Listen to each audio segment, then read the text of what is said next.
자, 오늘 이게 본문을 통해서 이처럼 이게 쉽지 않는 그러한 말씀입니다. 이게 제가 로마서 1장을 통해서 지금 5번째 이게 설교를 하고 있는데요. 우리가 인생을 진단하며 삽시다. 교회에 나와서 가장 사람들이 처음부터 듣기 싫은 얘기가 무슨 얘기냐, 무슨 설교냐? 이 죄에 대한 설교입니다. 이 죄에 대한 설교를 하면은요, 교회가 부흥이 안 된대요. 근데요, 여러분 이게 죄에 대해서 설교를 말씀을 듣지 않고 우리 자신들이 돌아보지 않으면요, 희망이 없다는 것입니다. 자, 그래서 우리의 인생을 진단하는데요, 이처럼 우리가 오늘 또 이 말씀을 통해서, 본문을 통해서 하나님께서 우리에게 말씀하신 그 내용을, 또 그 말씀을 우리가 듣고 우리 자신들이 결단하고 깨달을 수 있는 그런 시간 될 수 있길 바랍니다. 어떤 사람이요, 자꾸 이게 힘이 없고 그리고 속이 안 좋아서 병원에 가서 이게 검사를 했습니다. 검사를 했더니 결과가요, 악성 위암으로 판명이 됐습니다. 얼마나 충격이겠습니까? 그러니 살 날이 얼마 남지 않았다는 그런 게 소식이에요. 너무나 갑작스러운 소식에 눈앞이 깜깜해지고요, 그리고 하늘이 무너져 내린 것 같습니다. 그러면서 지금까지 자기가 이게 삶을 이게 한번 살아온 삶을 돌아봤습니다. 자기 삶을 돌아보니까요, 너무나 허무하고 마치 부질없이 살았다는 생각이 들었습니다. 자기가 신앙생활을 한다고 교회는 다녔지만은요, 너무나 형식적이고 그리고 엉터리 신자였기 때문에 정말 이처럼 내가 과연 얼마 짓지 않아서 내가 이 세상을 떠나가면 과연 하나님 나라에 갈 것인가 말 것인가, 이거 확신조차도 없는 게 당연하겠죠. 그리고 가족관계, 인간관계에서도 결국 실패하였다는 생각이 들어서 너무나 후회가 되었습니다. 그래서 이제 얼마 남지 않는 인생, 세상 떠나기 전에 그동안 또 서운했던 그런 모든 사람들과 일일이 찾아서 전화를 통해서 또 만나서 화해를 하고 또 용서를 구하며, 그리고 전심을 다해서 이제부터는 정말 진심으로 우리 주님을 찾고 그리고 구하는 이제 열정적이고 바른 신앙생활을 하기 시작을 했습니다. 인생이 달라진 것이죠. 패턴이 달라졌습니다. 완전히 인생의 패러다임이 시프트 되어버렸습니다. 그런데 2달 후에 병원에서 다시 전화가 와서 또 의사가 심각하게 이 얘기를 하는 것입니다. 선생님, 정말 대단히 죄송합니다. 간호사가 동명이인 줄 모르고 선생님께 다른 사람의 진단서를 잘못 전달했습니다. 대단히 죄송합니다. 선생님은 제가 자세하게 이게 진단한 결과 단순히 위상과다로 인한 소화불량이었는데 악성 위암이라고 잘못 전달된 것입니다. 이 순간에 이 환자의 반응이 어땠을 것 같습니까? 여러분 같으면 어떤 반응을 보였겠습니까? 2달 전에 옛날 같았으면 이런 돌팔이, 이런 개나리, 강아지, 십자성 하면서 막 거품을 막 물면서 했을 건데, 여러분 한 번 죽었다 살아났잖아요. 한 번 죽었다 살아난 인생이라 과거에 철없었던 그런 교만했던 그런 혈기 다 빠져버리고요, 다시 한번 나에게 새로운 인생의 기회를 주신 하나님, 이처럼 여러 가지 모든 과정을 통해서 나에게 인생을 깨닫게 하신 그 하나님 앞에 무릎 꿇고 감사의 눈물을 흘렸다는 것입니다. 위대한 그런 목사가 그렇게 목이 터지도록 수년 동안 애쓰고 가르치고 그렇게도 조금도 달라지지 않던 사람이요, 돌팔이 의사가 단 2달 만에 완전히 이 사람 인생을 바꿔놓았던 것입니다. 그래서 안 바꿔지면은 차라리 돌팔이 의사한테 가는 것이 나을 것 같아 보니까. 이 경우에는요, 의사가 실수로 결과적으로 이 실수가 얼마나 이게 결과적으로 감사거리가 되고 축복거리가 됐겠습니까? 그러나 우리 현실 세계 속에서는요, 이런 경우는 거의 없고 그렇지 못한 경우가 대다수라는 것입니다.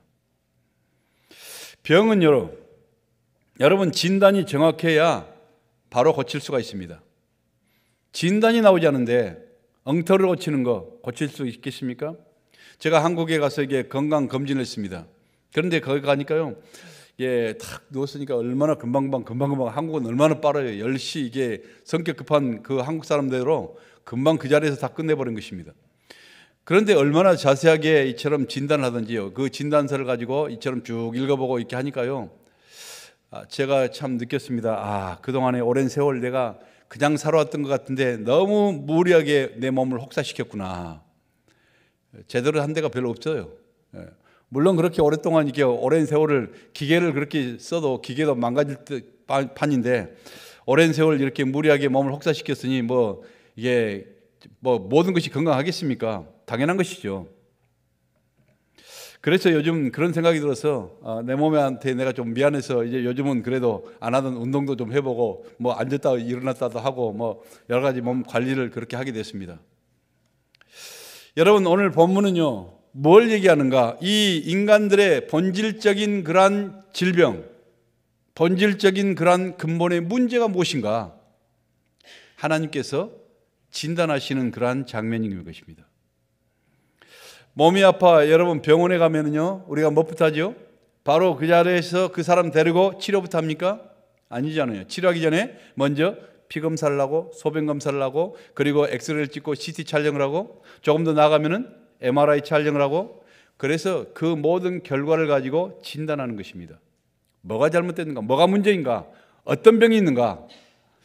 그리고 그 진단을 가지고 치료를 시작하는 것입니다.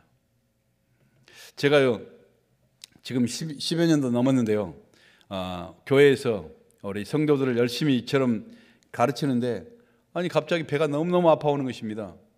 배가 아파서 그것을 이제 제가 태를 내지 않고 열심히 가르치는데요 그렇게 참고 있다 보니까 이게 얼굴이 점점 노래지는 것이죠. 그러다 보니까 공부를 하던 성도 가운데 의사분이 계신데 그 의사분이 저한테 진단합니다. 목사님 아무래도 급성 위궤양인 것 같습니다. 하면서 무슨 약을 한 주먹 주는 거예요. 그래서 배가 너무 아파가지고 그 약을 다 입에다 털어였습니다. 근데 뭐 이게 별로 효과가 전혀 없어요. 계속 아파오는 것입니다. 그런데 다른 성도가 저를 보더니요 목사님 아무래도 이게 점심 드신 게 체한 거 분명합니다 하면서 10손가락을 다 갖다가 막 발로 찔러가지고 막 피를 뽑고 난립니다. 그래서 또 소화제를 주는 거예요. 그래서 소화제를 또 한 주먹 먹었어요. 그래도 별로 효과가 없어요. 그래서 이번에는 그 안에서 공부하던 또 한의사가 있었어요. 이 한의사가요 목사님 아무래도 여러 가지 어려운 것이 스트레스가 많은 것 같은데 스트레스가 기흐름을 막아서 문제가 된 것 같습니다 하면서 중간 휴식 시간에 막 저에게 침도 주고 마사지도 하면서 이렇게 또 무슨 약을 줘서 그 약도 뭔지 모르고 아무튼 다 한 조각 먹었습니다. 공부를 가르치는 3시간 동안 제가 4가지 종류의 약을 배가 부를 만큼 배가 터질 만큼 약을 주워 먹었습니다. 그런데도 조금도 나아진 것이 없어요. 계속 배는 아픕니다. 고통이 점점 더 심해지자 도저히 견딜 수 없어서 다음날 새벽에 우리 집사람하고 야 내가 너무너무 아파 죽겠다 그러고 같이 이제 운전해가지고 병원을 들어갔습니다. 병원에 들어갔는데요 너무나 오래 참아서 병원에 들어가서 기다리는 순간에 맹장이 터져버렸습니다. 그래서 이게 복막염이 됐어요. 복막염이 돼서 정말 이게 의사가 말합니다. 당신이 이제 배를 가르고 장을 다 꺼내서 최대한 모든 터진 염증들을 다 소독해내야 됩니다. 하면서 저를 수면 마취 시켜가지고요 이게 대형 수술을 하게 됐습니다. 사실 초반부에 이게 진단만 정확했다면은 뭐 수술 후에 이틀이면은 막 건강하게 정상적으로 걸어다니는 명장 수술입니다. 뭐 아무것도 아니잖아요. 명장은 구멍 3개 뚫고 그리고 그냥 수술하고 그 다음에 한번 하루에 오후에 퇴원해가지고 좀 걷다가 그 다음날 되면 괜찮잖아요. 근데 그 명장이 터져버리고 나니까요 그 모든 염증들이 온 배로 다 퍼져버리고 나니까 복막염이 되고 나니까요 대형 수술을 하고 나도요 얼마나 아픈지요. 병원에 입원했으니까 교인들이 너무 많이 와가지고 올 때마다 제가 이게 하다가 배가 또 터졌어요. 이게. 그러니까 이게 병원에서 제발 좀 나가달라고 사람들이 너무 많이 오니까 민폐라고 나가달라고 그래서 제가 그냥 다 못 채우고 쫓겨나왔어요. 집에 왔는데요 복대로 그때부터 배를 뭐 얼마나 꽁꽁 묶어서 그러면서도 엄청난 이 고통을 참아가면서 주일날 아침이면 다 와서 이렇게 밝게 웃으니까 사람들이 전혀 아픈 것을 모르고 내가 웃고 있는 것이 웃고 있는 줄 모르고 웃고 있는 것이 아니에요. 그런데 매일 그 복대를 묶고 새벽 기도 인도하고 새벽 설교를 하고 또 신방 다니고 그리고 주일 예배를 인도하고 말씀을 가르치다 보니까요 몸이 축축 빠져가지고 거의 10kg가 빠졌어요.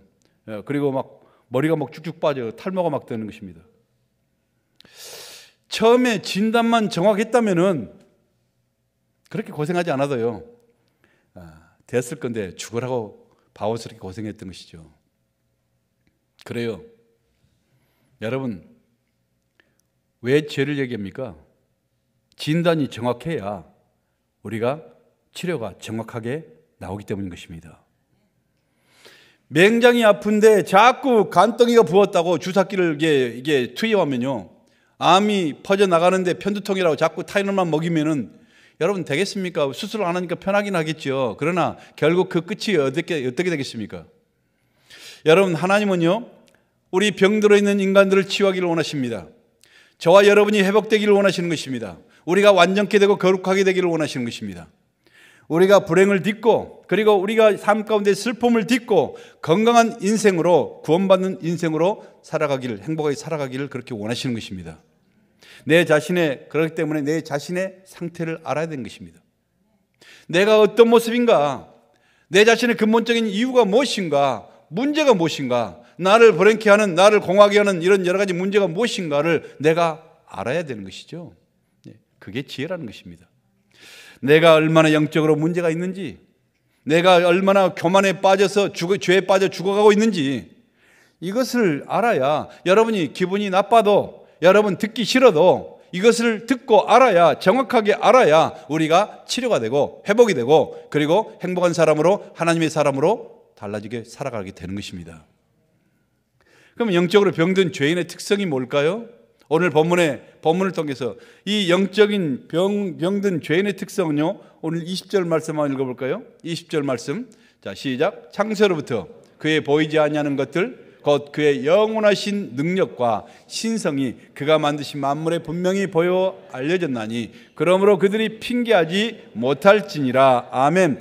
세상 우주 모든 만물에 우리 하나님이 창조하신 창조주 속에 하나님의 그 능력과 신성이 다 거기에 다 박혀 있다는 것입니다.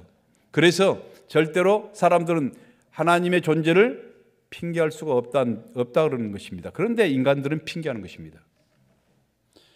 그러면서 핑계를 대면서 하나님을 부인하고요, 하나님을 거부한 마음을 가지고 살아가는 것, 이것이 바로 죄라는 것이죠. 이 죄가 우리를 다스리고 있다는 것입니다. 여러분, 세상 만물에는요, 우주 만물 모든 창조주, 이 자연과 모든 창조주에는요, 우리 창조주 하나님의 DNA가 스며 있습니다. 아멘. 우리의 동물에도, 또 식물에도, 그리고 자연과 들풀까지도 그 속에 하나님의 DNA가 있다는 것입니다. 여러분, 의학자들이요, 연구한 사람들이요, 사람의 구조를 한 부분만, 자기가 가진 그 부분만 깊이 정확하게 연구를 해도요, 어떤 사람은 코만 연구하잖아요. 어떤 사람은 귀만, 어떤 사람은 눈만. 제가 이제 제 아버님 때문에 이 귀 청각이 안 좋아서 이게 귀를 이 검사를 가러 갔는데요, 그분이 막 귀를 이게 설명해 주면서요, 마지막 그런 거예요. 이것은 정말 하나님 아니고는 도저히 이해할 수 없는, 설명을 할 수 없는 것입니다 하면서 막 자기가 흥분해가지고 막 이 귀에 대해서, 그 오묘한 것에 대해서 막 얘기하면서 하는 것입니다. 눈만 가지고 이게 연구한 사람은요, 눈만 가지고 이건 도대체 마지막에 하나님께서 만드신 것이 아니면 하나님 빼고는 이걸 설명할 수 없는 그런 부분입니다. 막 이렇게 흥분한 것입니다. 그래요. 진짜 여러분, 전문가들은요, 마지막 끝에 하나님이 아니고는 설명할 수 없는 것들이 우리의 몸 구조라는 것입니다. 여러분, 짐승과 다를 게 없는 그러한 미개인들도요, 이 밀림 속에 살아가는 이런 미개인 사람들 있잖아요. 그런 사람들도요, 여러분, 이 종교성을 다 가지고 있어요. 그 세포 속에 종교성을 가지고 있어서 그냥 큰 나무가 보고 큰 바위만 봐도요, 그냥 그 앞에 꿇어 엎드려.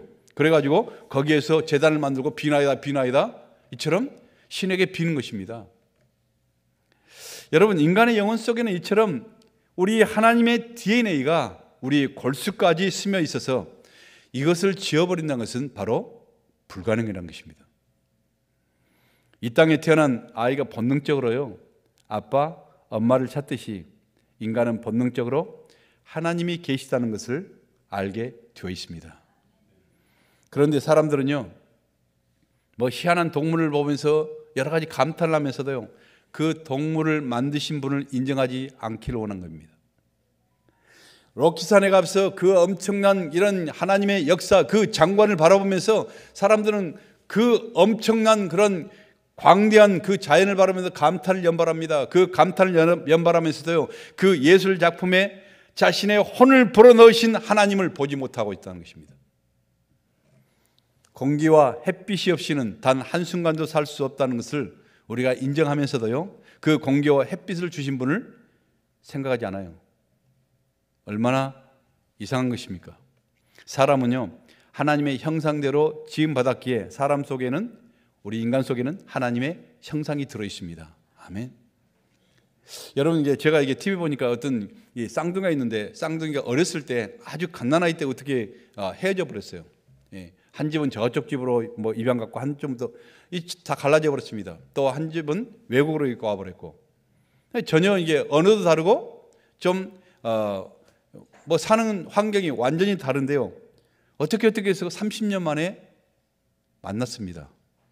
30년 만에 그들이 이게 재회를 했는데요, 전혀 다른 환경에서 살았음에도 불구하고 그들은 쌍둥이니까 물론 모습도 똑같고요, 여러분 행동도, 그리고 습관도, 자기가 알 수 없는 그런 습관도, 그리고 말투까지도, 이 사람은 한국말하고 이 사람은 뭐 영어를 하는데도 말투까지도 징그러울 만큼 비슷하다는 것입니다. 톤이. 여러분, 이처럼 같은 DNA를 가지고 있는 인간도요, 전혀 다른 곳에서 살았음에도 이처럼 비슷한다면, 하나님의 형상을 지음받은 인간을 하나님께서, 우리가 인간이 하나님을 모른다고 과연 그렇게 핑계할 수 있을까? 이 세상에는요, 아버지 없는 자식은 없어요. 그렇죠? 여러분 가운데 나는 아버지가 없이 태어났다 이런 사람이 있겠습니까?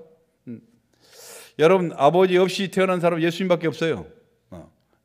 물론 이게 요셉은요, 육신의 아버지였고, 단지 아버지를 인정하지 않는 프로막심한 자식이 있을 뿐인 것입니다. 여러분, 세상에는 무신론자가 없어요. 절대로 무신론자가 없는 것입니다. 단지 생명을 주신 하나님을 인정하지 않으려는 불신자가 있을 뿐인 것입니다. 세상 만물 속에는 이처럼 하나님의 DNA가 스며 있음에도 불구하고, 여러분, 사람들은요, 하나님을 부인하고 싶어 하는 것입니다. 왜 그렇습니까? 이유는요, 여러분, 증거가 불충분해서요? 여러분, 지식이 부족해서요? 아니죠. 여러분, 하나님을 인정하면은 어떻게 됩니까? 자신들의 죄성이 드러나서 불편하기 때문에 의도적으로 하나님을 부인하고 싶어하고 하나님이 없는 것처럼 살기를 선택한 것입니다. 사람은, 여러분, 확실한 증거가 있으면 믿을 것 같습니까? 그렇지 않아요. 여러분, 죄로 인하여 타락한 성품을 가진 우리 인간들은요, 아무리 증거가 많고 아무리 확실해도, 뭔가 여러 가지 확실해도 자기가 믿고 싶은 것만 믿고요, 자기가 듣고 싶은 것만 듣고, 그리고 믿고 싶지 않는 것은 하나님도 안 믿는데 누구의 말을 믿겠습니까? 여러분, 목사가 아무리 열정적으로 설교를 잘하고 그리고 복음을 잘 전한다고 여러분 다 믿어집니까? 믿습니까? 안 믿을 사람은 절대 안 믿잖아요. 요한복음 12장 37절 말씀에 예수님께서 이런 말씀을 하신 적이 있습니다. 예수님께서 사람들에게 그처럼 가서 귀신을 쫓아내고 병자를 치유하고 그리고 얼마나 많은 이적과 표적을 행하잖아요. 근데 그들 앞에서 이처럼 많은 이적과 기사와 표적을 행하고 병을 고치고 기적을 행하시고 귀신을 쫓아내시고 그 모든 광경을 지켜보고 있던 그 사람들, 그들이 다 예수님을 믿었나요? 오늘 요한복음 27장 30절에 이 많은 표적을 그들 앞에서 행하셨으나 그를 믿지 아니하더라, 그렇게 표현되고 있습니다. 그러니 여러분이 와서 예수님을 믿는다는 것이 얼마나 놀라운 기가 막힌 기적인지 여러분 아시겠죠? 애굽의 바로 왕처럼요, 여러분 이스라엘 백성들처럼, 광야에 살아가던 이스라엘 백성들처럼 하나님의 그 많은 기적을 직접 자기 눈으로 체험하고 귀로 듣고 그리고 만진 사람들이 누가 있겠습니까?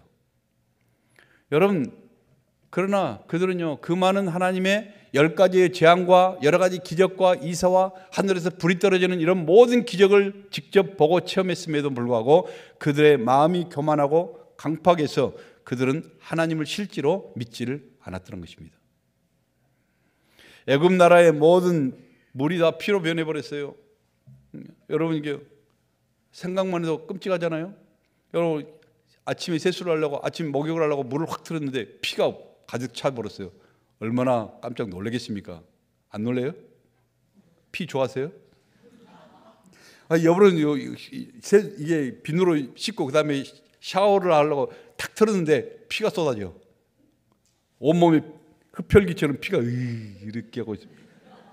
여러분 귀신 영화에 나올 법한 것은 아니겠습니까? 이 정도로 자기가 체험을 하고도 하나님의 기적을 안 믿는 것이 인간이라는 것입니다. 하늘에 불이 막 쏟아지고 떨어지고 우박이 떨어지는 수많은 기적들을 그들은 자기들 눈으로 보고 온 나라가 체험했고, 그러면서도 하나님을 믿지 않자 하나님께서는요, 그래 내가 이렇게 10가지를 재앙을 9가지 재앙을 해도 너희들이 내 기적과 역사, 내가 존재하고 모든 우주 만물이 나로 인해서 된다는 것을 너희가 믿지 못하겠다면 바로 네 자신들 개인들이 셀피시한 너희들에게 개인적으로 내가 느끼게 해주마 하면서 애굽의 이 바로의 장자로부터 시작해서 애굽의 모든 장자들을 다 쳐서 다 씨를 말리기 시작하는 것입니다. 그때야 자기에게 직접 자기 자식이 죽어가니까요, 이 교만한 그들이요 정신이 번쩍 나서 두 손 들고 항복을 한 것입니다. 뭘 얘기합니까? 죄성을 가진 인간들이 얼마나 강팍할 수 있으며 얼마나 교만하고 고집센가, 얼마나 오만한가 하는 것을 우리에게 보여주고 있는 것입니다. 이게 지금 애굽 사람들의 과거에 수천 년 애굽 사람들을 얘기하고 있습니까? 여러분 단지 이스라엘 사람들이었습니까? 오늘 저와 바로 여러분의 모습을 이처럼 비교하고 있는 것입니다.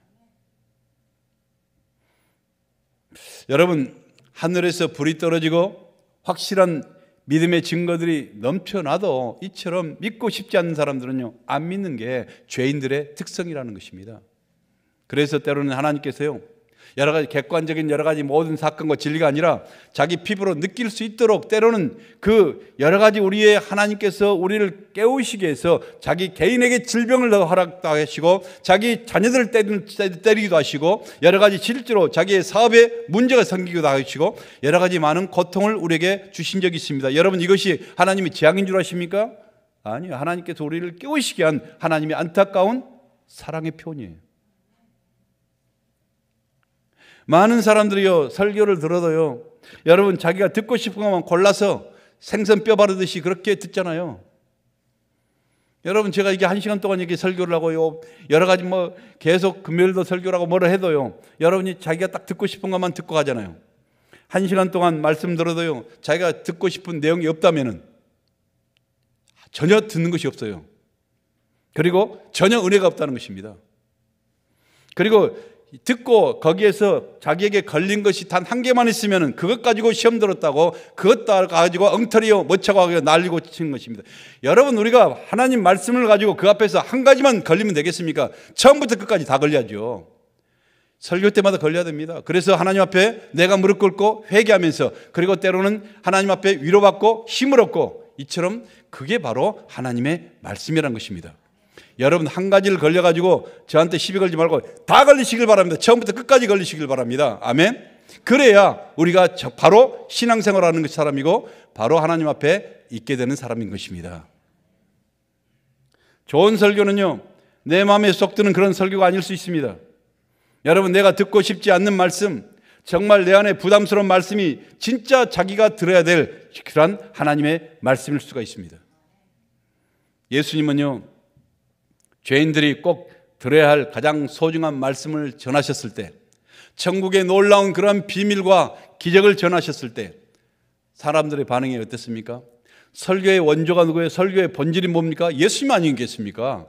우리는 예수님을 지금 모방하면서 예수님께서 뭐라고 하셨다는 것을 지금 여러분이 이게 표현해 준 것이고, 진짜 설교 원조는 예수님이십니다. 근데 그 예수님이 하나님 나라에 대해서, 천국에 대해서 이처럼 설교했을 때 군중들의 이 반응이 어땠습니까?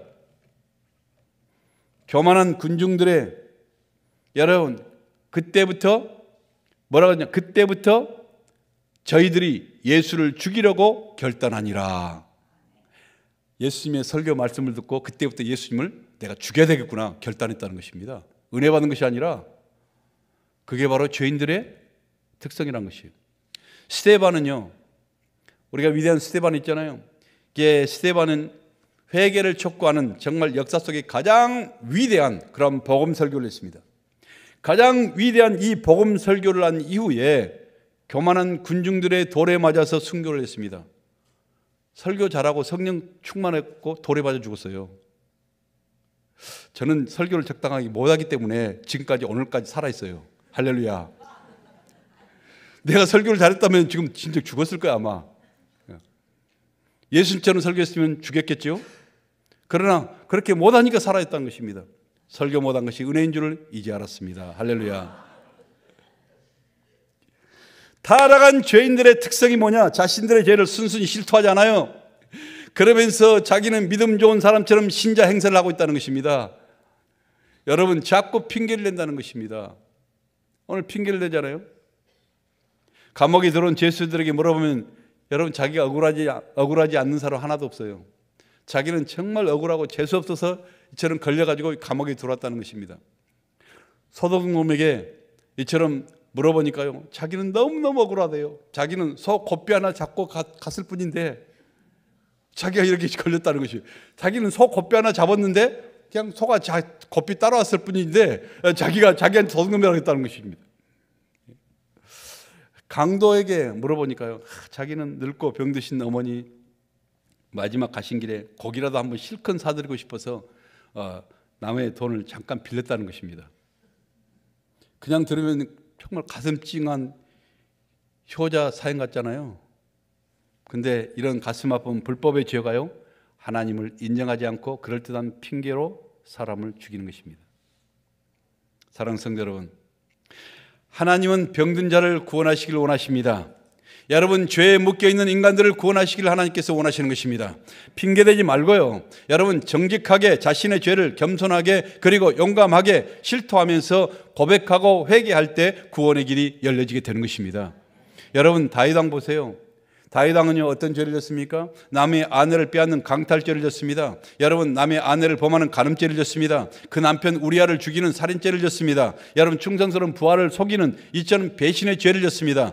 무고한 사람을 모함하는 거짓 모함죄를 졌습니다. 이렇게 보면요, 너무나 사악하고 사함받기 힘든 죄들을 줄줄이 졌잖아요. 그런데 나단 선지자 하나님의 종이요, 가서 그의 악한 죄를 그에게 고발했을 때요, 어땠습니까? 반응이. 왕의 권위로요, 그때 통일왕국에 권세 있는 왕입니다. 왕의 권세로요, 자기의 그 끔찍한 여러 가지 죄를 숨기기 위해서 그 선지자를 소리 없이 죽여버릴 수도 있습니다. 그 능력 있잖아요. 그런데 어땠어요? 이것은 하나님 앞에 내가 서 있다, 정신을 차리고 정신이 돌아와서 이처럼 하나님 앞에 무릎 꿇고 실토하는 것입니다.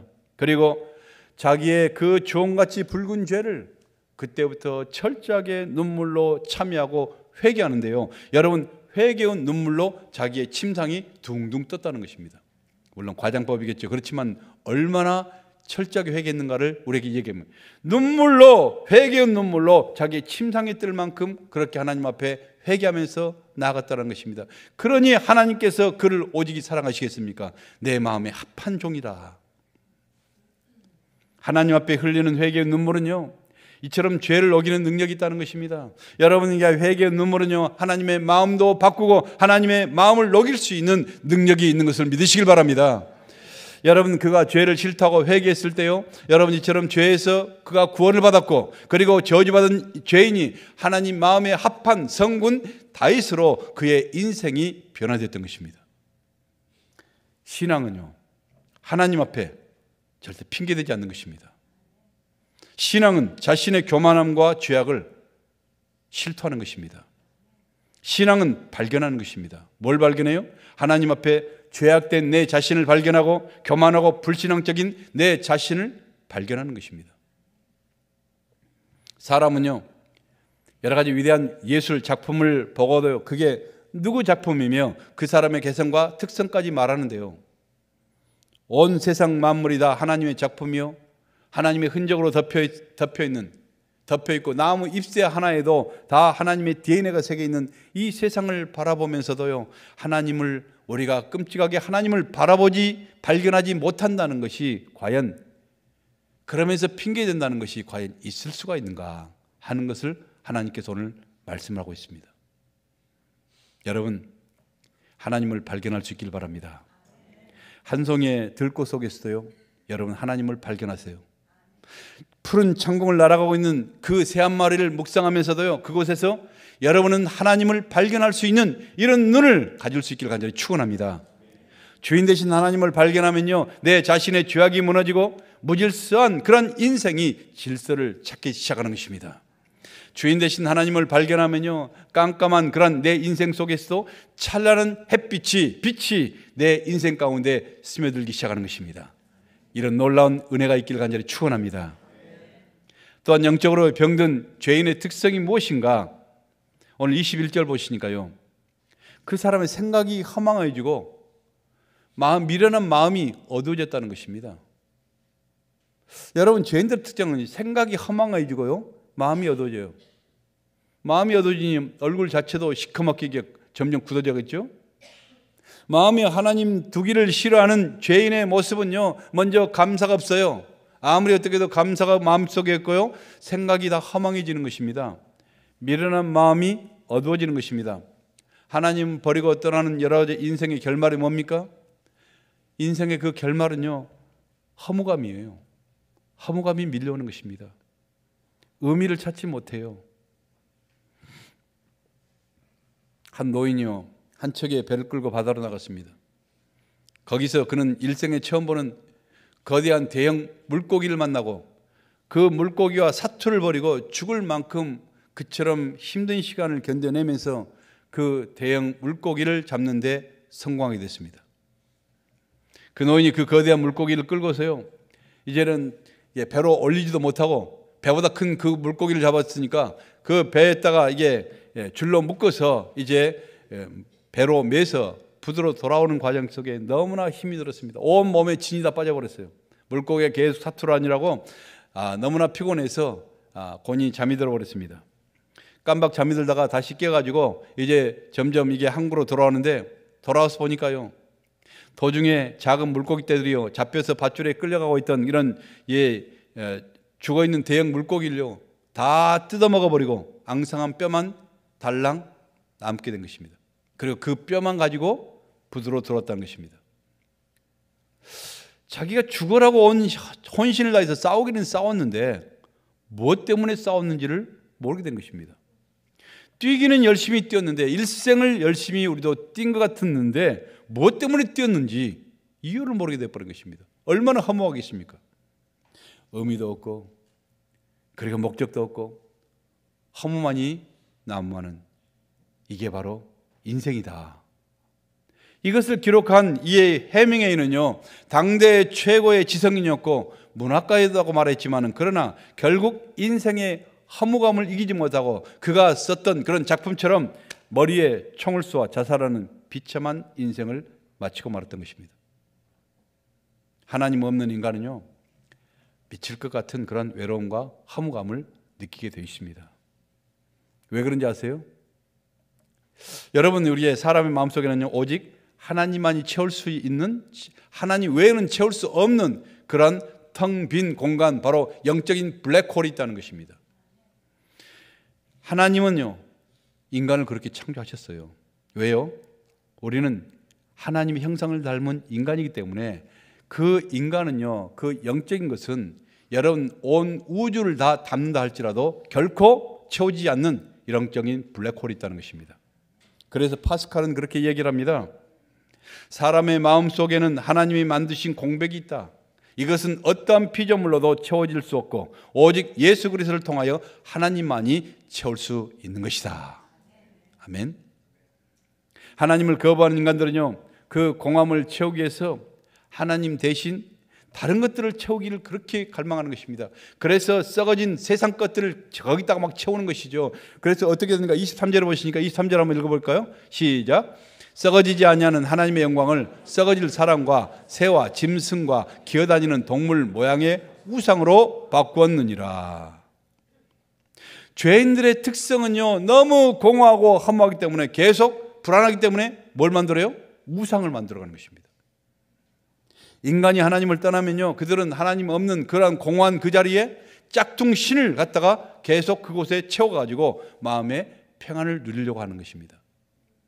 짝퉁 신, 바로 우상은요, 여러분, 사람들이 자기 생각대로 우상을 조정할 수 있잖아요.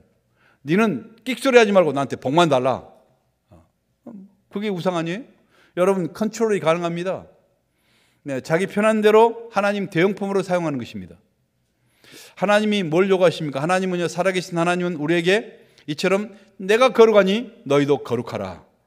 그리고 진정한 예배를 요구하십니다. 여러분, 정말 하나님 앞에 이처럼 순종해서 우리가 복을 누리기를 원하시는 것입니다. 선하고 착한 열매를 우리에게 요구하시는 것입니다. 잘못할 때는 철저한 회개와 그리고 참회를 요구하시는 것입니다. 여러분, 이런 모든 것들요, 부패한 죄성을 가진 인간들에게는요, 아주 불편한 일이에요. 부담스럽잖아요. 여러분이 죄를 지고 있는데 재밌게 죄를 지려고 하는데 하나님이 딱 불을 뜨고 시퍼렇게 눈을 뜨고 쳐다보고 있다면 얼마나 부담스럽겠어요. 죄인들은 하나님이 정말 이처럼 나를 보고 계시고 하나님이 살아계셨다는 그 존재 자체를 인정한다는 자체가 너무 거추장스럽고 짐이 된다는 것입니다. 이런 부담스러운 하나님을 피하여 도피처럼 만든 게 뭐예요? 하나님 대용품, 바로 우상인 것입니다. 비인격적인 우상은요, 어떤 것도 우리에게 요구하지 않아요. 요구할 수도 없잖아요. 무슨 나무 막대기가 무슨 뭘 우리한테 요구를 하겠습니까? 뭐 진흙덩이가 사람에게 뭘 요구할 수 있어요? 죄에 대한 회개도 요구하지 않아요. 여러분, 생명 없는 나무, 흙덩이기 때문에 아무에게도 우리에게 요구할 권리가 없어요. 오히려 사람들의 죄를 단지 정당해지고 옹호해 줄 뿐인 것입니다. 사람들 안에는요, 근본적으로 다 음행을 좋아하는 그런 욕망이 있잖아요. 여러분, 세속적인 모든 사람들 결국 하다 보면 뭐예요? 다 그 음행에 대한 그런 욕망이 있다는 것입니다. 그래서 사람들은요, 하나님은 거룩하라 그러는데 나는 거기에 그렇게 그렇게 부담스럽거든요. 그러니까 사람들은요, 비너스라는 그런 여신, 우상을 만들어서요, 그 신의 이름으로 마음 놓고 음행을 저지르는 것입니다. 초대교회에 그렇게 가는 곳마다 이처럼 신전이 이처럼 성행했던 이유가 바로 그것이었습니다. 풍요한 신 바알을 만들어 놓고요, 마음껏 자기의 탐욕을 즐기는 것입니다. 이스라엘 백성들 보세요. 모세가 시내산에 올라간 지 그처럼 하나님의 역사와 기적을 체험하면서 광야길을 가다가 이스라엘 시내산에서 모세가 시내산에 하나님 부름받고 올라간 지 40일도 못 돼서 그들은 어땠습니까? 금송아지를 만들잖아요. 그 마음속에 그들이 절실하게 그처럼 하나님을 그렇게 보고도 믿지 않았다는 소리입니다. 마음에 공허함이 있기 때문에 그 하나님 대신으로 할 수 있는 금송아지를 만들어서 이것이 바로 우리를 인도한 하나님이다 선포하면서 그 금송아지 앞에서 먹고 마시고 춤추고 뛰면서 음행을 저지르는 바로 이런 모습을 보고요, 그날 우상 숭배했던 3,000명이 레위 자손의 칼날에 다 죽임을 당했습니다. 우상은요, 결코 우리의 죄성을 거스르지 않아요. 타락하고 세속적인 내 체질과 얼마나 꼭 맞는지, 너는 내 스타일이에요. 그렇죠? 그러니 얼마나 매력이 있겠습니까? 그래서 우상을 쉽게 버리지를 못하는 것입니다. 여러분, 하나님을 버린 인간은요, 하나님 자리에 사람을 앉혀놓고 때로는 썩어질 사람을 섬기다가 또한 그 다음에는 금수를 섬기다가 그 다음에는 버러지를 섬기게 된다는 것입니다. 당시 세상을 지배하던 로마인의 우상이 뭡니까? 로마의 우상은 바로 이 독수리 상이었습니다. 독수리가 그 상이 바로 그들의 신이요. 당시 세상을 지배하던 애굽의 신들이 누가 있습니까?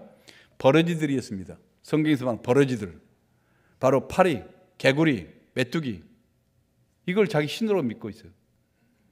하나님께서 애굽 사람들에게 그렇게 여러 파리 재앙을 내리고 개구리 재앙을 내리고 메뚜기 재앙을 내린 이유는요, 너희들이 섬기는 그러한 우상들이 얼마나 허무하고 얼마나 무기력한가를 그들의 눈에 보여주고 있는 것입니다.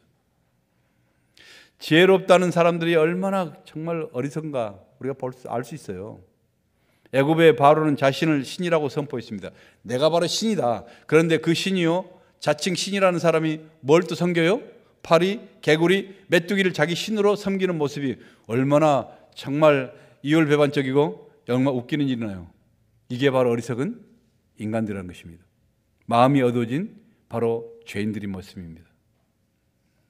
창세기 3장에 보면요, 이게 하나님께서 만드신 들짐승 중에 가장 강교하고 가장 영특한 게 어떤 동물이었어요?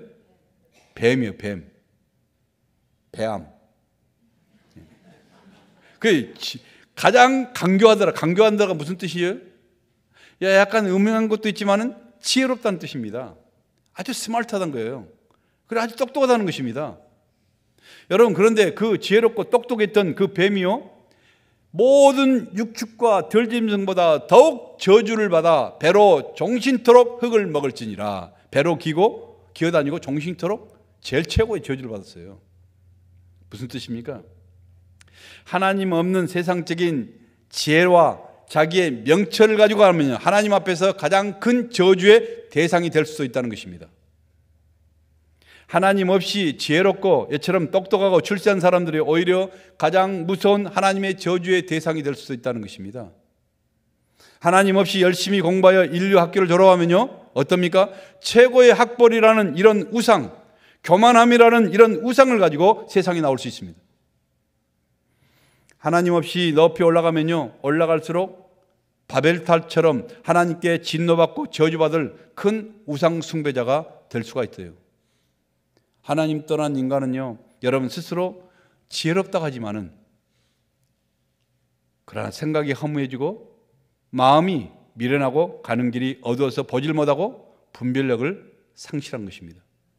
이처럼 죄는요, 하나님의 진노가 나타납니다. 그러나 이 그리스도를 통한 이 복음에는요, 하나님의 의가 나타나고 하나님의 사랑이 그곳에 있고 하나님의 구원이 그곳에 있는 것입니다. 죄의 싹은 사망이지만 예수 그리스도를 믿고 그리고 행하는 사람들, 단지 믿을 뿐만 아니라 그 말씀을, 예수 그리스도를 행하는 사람들에게는요, 영생이 있고 그리고 영원한 생명이 약속되어 있는 것입니다.